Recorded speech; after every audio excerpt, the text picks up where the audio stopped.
Coucou, bon j'espère que vous allez bien. Ici on a mon frigo actuellement. Ici on a de la choucroute que j'ai faite. Je vais donner cette boîte, c'est pour donner à mon frère et à ma belle-sœur. Donc toute l'histoire de la choucroute vous verrez dans la vidéo qui vient, puisqu'en fait le chou lactofermenté c'est moi qui l'ai fait. Et voilà, donc si jamais ça vous intéresse, ce sera dans la prochaine vidéo.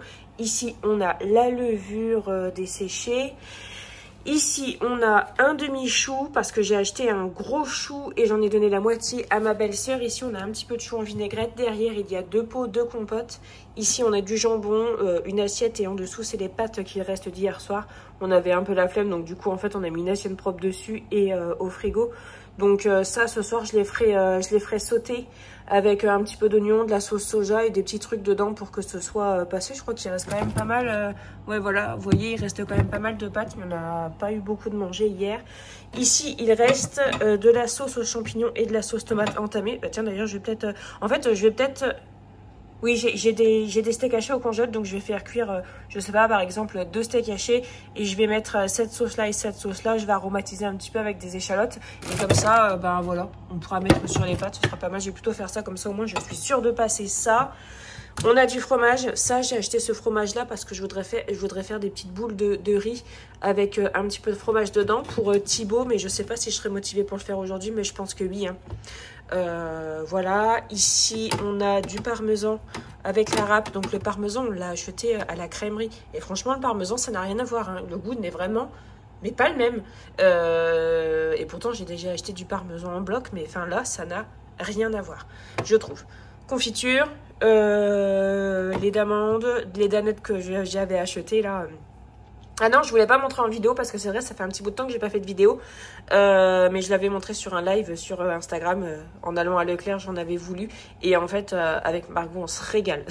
La mayonnaise et de la crème fraîche. En dessous, on a une salade que j'ai épluchée. Et ici, on a encore de la choucroute. Mais ça, c'est ce qu'il reste. Et ça, c'est pour moi, puisqu'en fait, je suis seule à la maison à manger de la choucroute. Ici, on a du fuseau lorrain et du fouet. Donc le fuseau lorrain, ça fait longtemps qu'on l'a, mais ça se garde bien. Et ici, c'est quoi qu'il y a ici? Ah oui, il y a les trucs philo. De la fondue au fromage que j'ai acheté, mais il y a longtemps, au mois de janvier, je crois. Mais elle est bonne jusqu'au mois d'avril. Et ici, on a 2 barbillons. Voilà. Bref, donc je vais cuisiner un peu, pas beaucoup, parce que bon, bah, j'ai déjà des choses au frigo. Et puis parce que j'ai pas beaucoup de temps et pas beaucoup d'envie. Donc, je vais préparer 4 choses. Je vais préparer des carottes râpées. Ici, on a du citron qui est entamé. Je mettrai pour la vinaigrette avec les carottes râpées. Je vais préparer la sauce pour mettre dans les pâtes. Je vais préparer les genres de nigiri au fromage frais, là, pour, pareil, pour avoir des petits trucs à grignoter. Vous voyez, des petites bouchées à prendre au frigo quand on a faim. Et puis, je vais préparer des beignets de légumes avec donc de la julienne de légumes. Et je vais ajouter 2 oignons dedans pour que ça donne un petit peu plus de goût. Et dans la vinaigrette des carottes, je mettrai des oignons rouges. C'est tellement bon avec des oignons rouges. Voilà, donc je vais préparer ça. Alors, là, je fais revenir un petit peu les oignons. Ensuite, je vais ajouter la julienne de légumes. Je vais pas tout mettre, hein, parce que sinon, ça va faire beaucoup. Voilà, je vais faire revenir un petit peu. Et ensuite, je vais mettre des épices, de la farine, un œuf dedans. Donc, ça va faire un genre de bouillie qui se tient. Et du coup, après, je les ferai rissoler dans de l'huile pour faire comme des petits beignets, des petits palets de légumes à manger comme ça. Froid ou tiède ou chaud avec une salade sur le coup, ça sera très bien pour les petites faims dans la journée.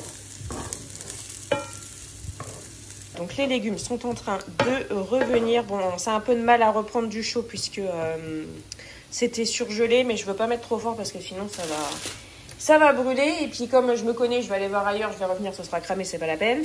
J'ai les 2 steaks hachés à cuire pour faire la sauce là. Mais vu que j'ai qu'une seule poêle, je peux pas les faire. Alors, les légumes sont décongelés, entre guillemets, cuits. Je vais pas les essorer parce que ça rend pas beaucoup d'eau, hein, donc je vais les laisser tranquilles. Je vais aromatiser ça. J'ai fait cuire à feu doux les steaks hachés. Je vais ajouter un petit peu d'oignon, un petit morceau et ensuite j'ajoute les 2 trucs de sauce tomate. Et voilà, ensuite j'ajoute, enfin je mets ça dans un petit bocal et ensuite je peux nettoyer ma poêle et récupérer la poêle pour pouvoir faire cuire mes petits beignets. Voilà, c'est parti, on continue. Donc là j'ai déjà commencé à assaisonner, donc n'hésitez pas à y aller sur l'assaisonnement si vous aimez ça. Alors moi j'ai mis du sel, du poivre, du paprika, un petit peu de muscade, du mélange d'épices là pour les grillades que je vous ai déjà montré, je vais vous le remontrer. Et j'ai mis du gomasio, mais je crois que je vais remettre encore un peu de paprika ou des trucs comme ça parce que ça manque. Moi j'aime bien quand c'est bien relevé. Vous voyez, c'est un mélange comme ça, moi que j'avais vu ça chez Noz. Voilà, c'est très bien. Donc, alors, petite règle de base pour faire des petits, des petits beignets de reste avec tout ce que vous avez et que ça soit quand même un truc bon. Vous faites revenir des oignons, vous les faites un petit peu rissoler, vous ajoutez ce que vous avez. Voilà. Ensuite, vous mettez ça dans un plat. Faut pas que ce soit trop liquide. Hein. Faut que ça ait un peu de la consistance. Enfin, vous voyez, comme ça, quoi.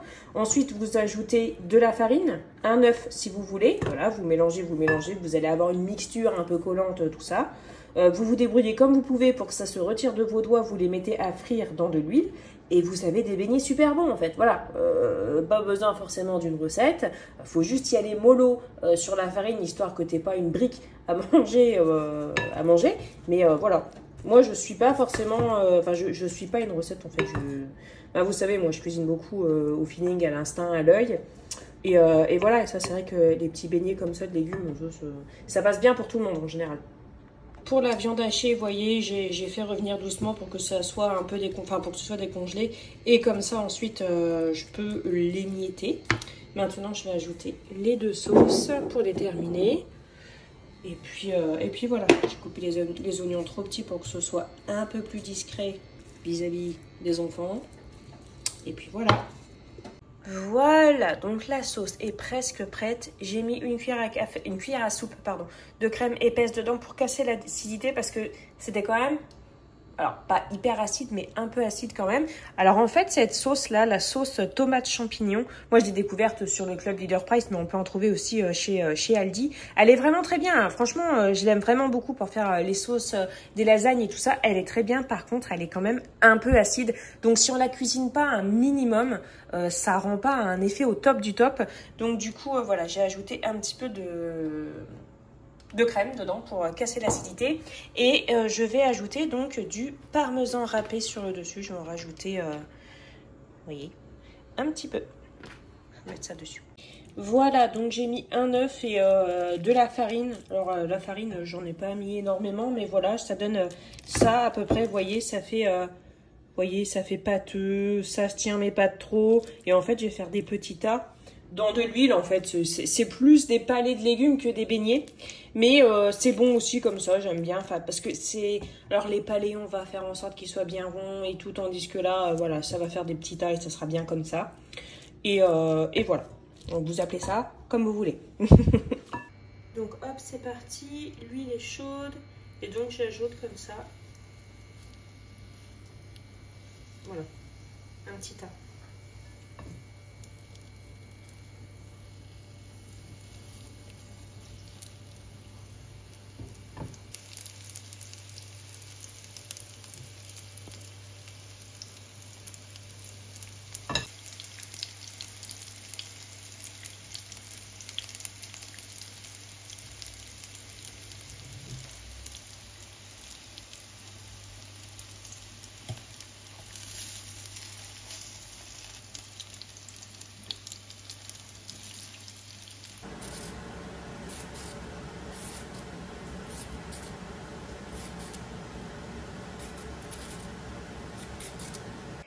Et voilà, les carottes sont épluchées. Donc je sais que vous allez me poser la question. Donc oui, les carottes sont rincées. Je vais les râper avec ça.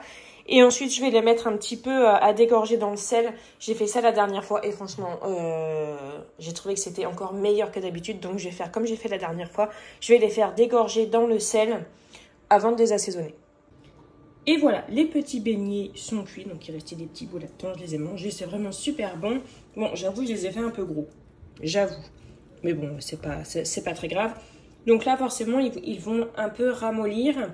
Donc, soit vous les mangez comme ça, froid, soit vous les faites un petit peu réchauffer à la poêle, au four, à l'air fryer, comme vous voulez. Et vous les mangez comme ça ou avec une sauce ketchup, une sauce mayo, la sauce que vous aimez. Ou alors, moi, une sauce que je fais régulièrement et que j'aime bien manger avec des légumes cuits ou crus, c'est de la crème au Roquefort. Donc, soit avec du fromage blanc, soit avec de la crème. Aujourd'hui, je vais faire avec de la crème puisque je n'ai pas de fromage blanc. Le Roquefort râpé, j'utilise celui-ci. Roquefort râpé fort. Donc, c'est une préparation. Hein. Une préparation au Roquefort. Tac. Voilà, donc ça, je la trouve de cette... en fait, je trouve que ça dans mon coin. J'ai pas encore trouvé de Roquefort râpé pur ou de racines de Roquefort. Enfin, j'ai rien trouvé d'autre que ça. Et donc voilà, donc c'est au rayon cornichon de mon magasin Leclerc que j'ai trouvé. Et voilà, donc là, je vais ajouter une petite cuillère à café de ça et 2 bonnes cuillères à soupe de ça. Du sel, du poivre. De l'ail en poudre et j'ai de la ciboulette dans mon jardin qui est toute fraîche et qui vient seulement de sortir. Donc je vais aller en ramasser. Donc là j'ai déjà mis du sel. Et ça c'est vraiment bon, donc je vais la préparer d'avance. Comme ça elle se garde au frigo quelques jours et c'est très bien. Et voilà, la petite sauce est prête.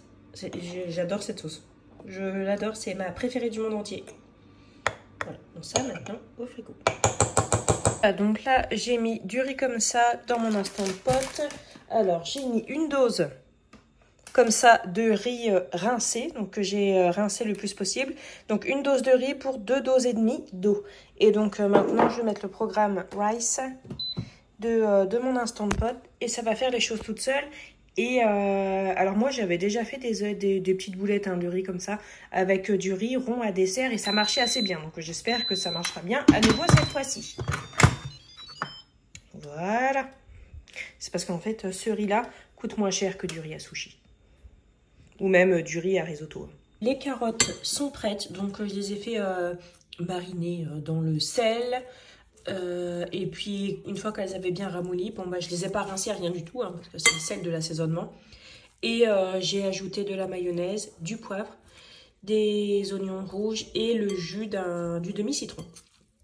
Et voilà. Et ça, c'est vraiment bon, comme ça, on aime bien. Le riz est prêt.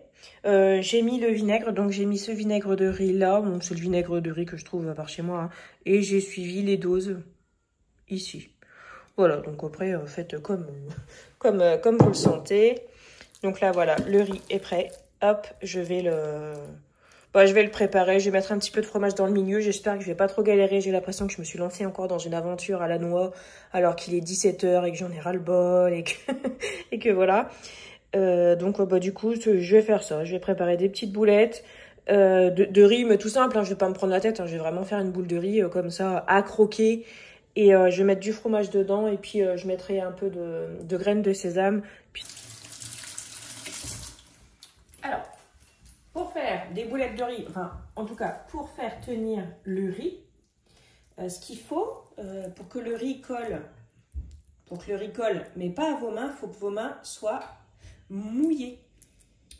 Voilà, donc là, je vais faire comme ça. Je vais mettre un peu de fromage. Je sais pas trop comment honnêtement, je sais pas trop comment m'y prendre parce que je voulais prendre du kiri, mais je me suis dit, tiens, je vais prendre du comme ça sera peut-être mieux. Et je sais pas si c'était vraiment mieux. Et voilà, et ensuite j'en fais une petite boule, voilà. Et en fait le but de ces petits snacks comme ça, c'est d'avoir un snack qui est assez consistant, parce que c'est du riz et un peu de fromage, et c'est un peu mieux qu'un bon cookie blindé de chocolat, même si un bon cookie blindé de chocolat c'est bien aussi, mais vous voyez où je veux en venir. Voilà, donc là j'ai ma petite boulette, hop, je la mets un peu dans le sésame, et puis voilà. Je la mets là. Et puis, je les conserverai au frais pendant un jour ou 2. Mais ça sera vite mangé de toute façon. Oui, bon, ok, je plaide coupable. J'avais la flemme de finir. Donc, j'ai fait 2, 4, 6, 8, 9 boulettes riz et fromage frais. Et puis, bon, le temps passe. Et puis, ça me saoule de faire des boules, là, voilà. Donc, du coup, j'ai fait 2 bols avec du riz vinaigré, hein, comme il y avait là. Et j'ai du saumon fumé en date courte que j'ai au congèle. Et du coup, je vais en faire décongeler. Et bah, comme ça, demain, ça me permettra de me faire des pâtes au saumon. Et je vais mettre des lanières sur le dessus. Et ça sera le repas pour ce soir mes deux grands parce que ils aiment bien ça. Et vous voyez, moi mes enfants ils sont assez minimalistes au niveau des goûts. Faut pas qu'il y ait trop de couleurs, trop d'épices, trop de goût, trop de tout ça. La simplicité est le mieux hein, pour mes enfants. Donc là, du riz vinaigré avec du sésame et puis des petites tranches de saumon fumé, ils seront très contents. On est toujours content d'avoir du saumon fumé. Bon, le saumon fumé qu'on consomme, c'est toujours quand il est en date courte, hein, comme ça, il est moins cher. Et voilà, et ça, donc voilà, ça c'est les petites boules de riz. Et voilà, ce sera bien. Et ça présentera aussi, pourquoi pas, une partie du petit déjeuner de Thibaut, surtout qui mange plutôt salé. Et au petit déjeuner, je veux dire. Donc voilà, c'est cool, c'est prêt. C'est cool. Donc ça, je laisse comme ça à température ambiante, ça risque rien, hein, parce que si c'est trop froid, c'est pas aussi bon. Et ça, par contre, ça, je vais couvrir et je vais mettre ça au frigo. Donc alors, vous voyez, il y a plusieurs... J'arrive pas à bien vous montrer. Voilà. Il y a des sésames aussi en dessous. Voilà. Alors, on peut mettre des algues aussi dessus. Bon, en fait, on peut mettre plein de trucs. Mais moi, j'ai pas mis d'algues parce que je ne vous raconte pas le délire. Et voilà, c'est prêt. Donc ici, on a les boulettes. Ici, on a les beignets avec la petite sauce. La sauce pour les pâtes qui sont ici ce soir. Là, c'est le jambon. Les carottes, tac, tac. Ici, c'est la choucroute que je mangerai peut-être demain soir ou samedi midi. Et voilà. Et voilà. Donc là, le frigo est quand même déjà pas mal rempli, même si ça nourrira pas tout le monde jusque je sais pas quand. Mais voilà, déjà, au moins, ça, c'est fait. Comme j'ai pas trop de motivation, ce qui est fait, il n'est plus à faire. Voilà. Maintenant, je compte sur mon mari. Bisous.